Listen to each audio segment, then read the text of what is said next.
bottom leg is going to be straight along the foam roller. Top leg is going to be at 90 degrees. You're going to keep in contact with the foam roller with this top leg. What you're going to be doing is you're going to be open, so you can turn the head with it. Use the arm to that foam roller. Come all the way back.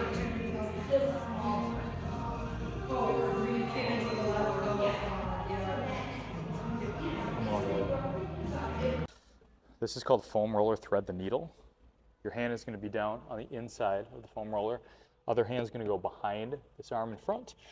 This left arm, my left arm here, can bend a little bit to give you more thoracic rotation. But what you're going to do is you're going to slide and you're going to reach as far over as you can.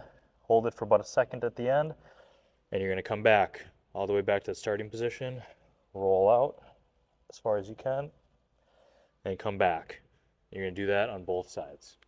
This one's a foam roller snow angel. What you're going to do is you're going to get a long foam roller. You're going to put your tailbone on the very bottom, head resting on the top with the foam roller going all the way up your spine. What you're going to be doing is your palms are going to be face up and you're going to be trying to keep your wrists as close to the ground as you can. You're in a snow angel motion, just kind of trying to go through full range of motion here. Trying to keep your wrists close to the floor. Don't force it. If you feel like there's a spot that's really tight, you can just try to kind of relax and hang out there to allow the pecs and the other parts of that anterior shoulder girdle to stretch a little bit. And you're just going to go all the way back down. And you're going to go all the way up through full range of motion.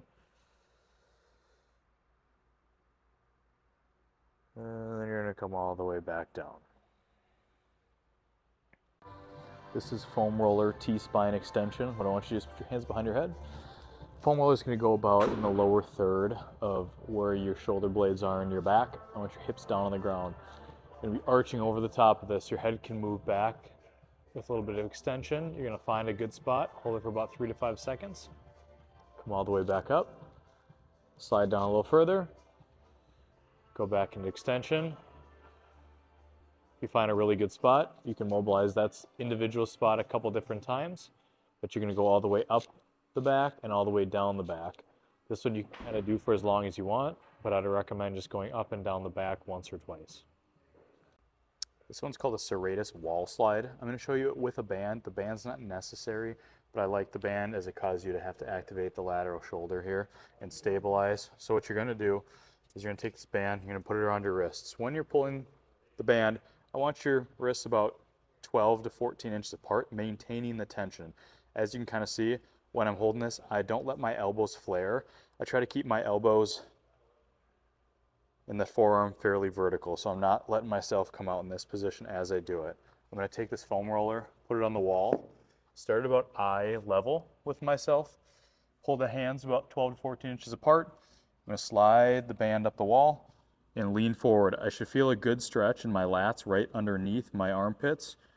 Hold that stretch for about 3 seconds or so, and you're going to slide all the way back down, making sure the elbows are staying in, not flaring out. Going to go all the way back up.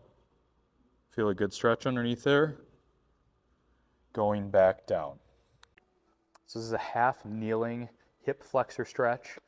What I want you to focus on with this one is to do a posterior pelvic tilt initially. So what I want to do is I want to flatten this low back and kind of lock in that hip flexor at the origin so it can't move. Because if I don't do that, I can stretch my hip flexor like this. I'm not really doing a whole lot, okay? What I want to do is I want to do that posterior tilt. My back is flat. I feel tension here. That's as far forward as I can go. You're going to hold that. And then if you want to add another layer to it, hands can go over the top and you side bend away while maintaining that position. Then you're going to reset, shake it off, come back into it, do that posterior tilt, tucking those hips underneath, leaning forward, side bending into it. Do that a couple times, then switch sides. This one's a half kneeling adductor stretch. So what I'm going to do, adductors are inside the thigh here.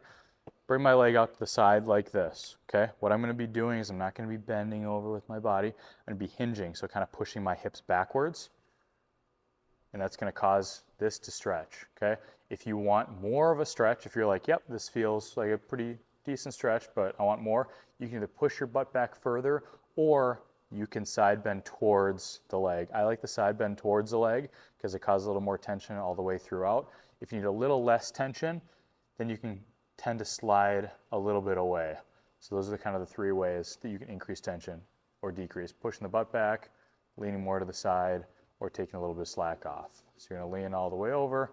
After you finish that side, then you're going to switch sides. So the foot elevated hamstring stretch, what you're going to do is find a surface. You can use a little box, you can use a bench, whatever. Dowel over the back is optional. I just kind of like it because it gives you something to rotate on. You put one foot up, legs will be straight. You're going to be hinging over. You'll feel a good hamstring stretch here.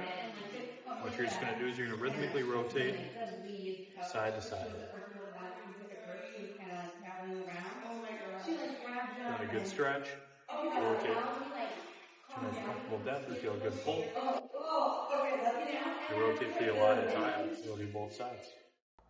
This is a quad stretch. You can do it sideline like this, where you're going to reach back, grab that ankle, and kind of pull that foot, stretching that quad muscle right through here. This is one option to get a good stretch. Another option, if you can't really pull too well, or it doesn't feel like it's as good of a stretch, is you can use the wall. So what I'll have you do then is you put your foot on the back wall like this. I grabbed a ball here to kind of assist yourself. You're going to be kind of down, walk that foot up, knee a little closer to the wall, and then you're going to bring yourself nice and upright, okay? More upright you are, the bigger stretch you're going to get kind of in this quad muscle right there, okay? You're going to hold that one. This is the Hip 90-90 series with a pigeon stretch and a little bit of a modification with internal rotation. So how I'm going to have you do it is hands going to be on your ankle. You're going to be hinging forward, stretching kind of that posterior hip area. You should feel a pretty good stretch back there, holding for about 30 seconds. And you're going to come back up. You're going to do that side about twice. Then what I want you to do is on this leg, I want external rotation with that hip, okay? I want you to try to get full range of motion. So if you only get this high from being here, walk your hand a little bit more out to the side so you can get that full range of motion of external rotation, okay? About 10 reps there. Then, traditionally, I would have you do internal rotation this way. If you're unable to get that back foot off the ground, what I want you to do is I want you to lay down on your stomach like this. This leg's going to come out to the side here. And you're going to do internal rotation from a prone position like this, okay? You'll do this one on both sides, that whole series, the stretch, external rotation, and internal rotation. This is called hip cars. What you're going to do is your hands are going to be against the wall like this, okay? The motion, I'll show you from the side and the front. You're going to bring this leg up. You're going to open. So my thigh is still parallel to the floor. When I open, it's not coming down like this. Open. As you get out, maximally open, then you're going to turn the foot up towards the ceiling, the knee down towards the ground, and back around, okay? So it's going to be here, back up around, and back through, okay? From straight on, it's going to look here, big open, turn down and under, and through, okay? So you're going to do that forward direction, and then after you do about 4 to 8 of those, you're going to do a reverse direction. So you copy that exact same motion, but you're going the opposite direction. So you go back first, then you bring the foot back up and around and over, okay? So you'll do both sides on that one. So forward looks like this. Reverse looks like that.